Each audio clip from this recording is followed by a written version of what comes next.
28/10/2018 का second grade का जो पेपर है उसमें साइकोलॉजी के क्वेश्चन हम देख रहे हैं। सम्मान और प्रतिष्ठा व्यक्ति के लिए अभिप्रेरणा की तरह कार्य करते हैं। ये प्रेरक निम्न में से किस श्रेणी में आते हैं? सामाजिक अभिप्रेरक की श्रेणी में आएंगे।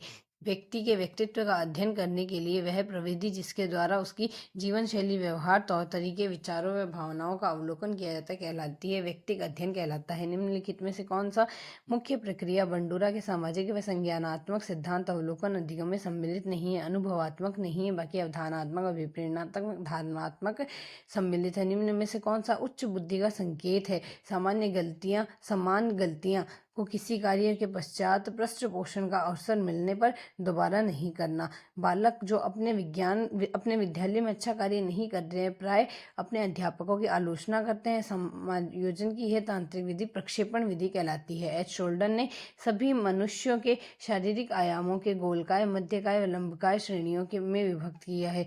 व्यक्तित्व का यह सिद्धांत प्रारूप सिद्धांत, प्रकार सिद्धांत कहलाता है। निम्नलिखित में से कौन सा कथन बालक और प्रौढ़ के संवेगों के बारे में सही नहीं है?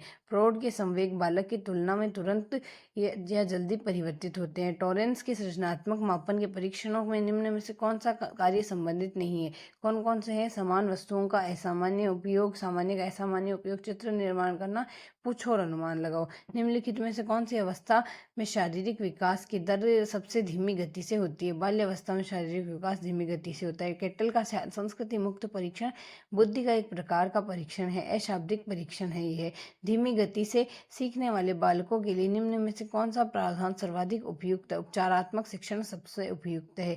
निम्न में से कौन सा कथन एक बालक का एक व्यक्ति के रूप में विकास के बारे में सही है? विकास एक संचयी प्रक्रिया है। एक अध्यापक के लिए शिक्षा मनोविज्ञान का शैक्षणिक निहितार्थ है बालकों या विद्यार्थियों को समझाना।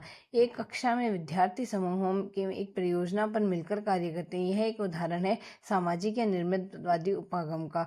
रोहन बाहुबली की नवीनतम चित्रकथाओं की पुस्तक पढ़ रहा है क्योंकि वह देखने का इंतजार नहीं कर सकता। बाहुबली और उसके परिवार के साथ क्या घटित हुआ? यह सर्वोत्तम उदाहरण है केवल आंतरिक अभिप्रेरणा का। बुद्धि के त्रितंत्रीय ट्राइआर्किक सिद्धांत के अनुसार बुद्धि विश्लेषण, सृजनशील और व्यवहारिक रूप के अंतर्गत आती है। बुद्धि के सिद्धांत का विकास रॉबर्ट जे स्टर्नबर्ग ने किया। निम्न में से कौन सा कथन शिक्षा मनोविज्ञान प्रकृति से संबंधित नहीं है? तो कौन कौन से? ये व्यवहार परक है, सामाजिक विज्ञान व धनात्मक विज्ञान है। यहाँ कॉलम 1 को कॉलम 2 से मिलाना है। मनोविश्लेषण का सिगमंड फ्राइड है, इसके प्रतिपादक व्यवहारवाद के CH हल है। गेसाल्टवाद के मैक्स वर्डीमर है और निर्मिततावादी के लेव विगोट्स्की है।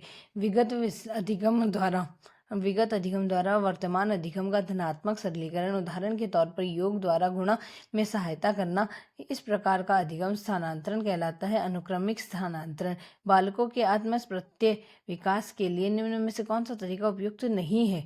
समस्याओं से बचने की सलाह देना उपयुक्त नहीं है, बाकी बालकों को निर्णय लेने की स्वतंत्रता देना, व्यवहार के लिए स्पष्ट संदर्भिक पथ प्रदर्शित करना, बिना शर्त के स्वीकार्यता व प्रेम का संप्रेषण करना है।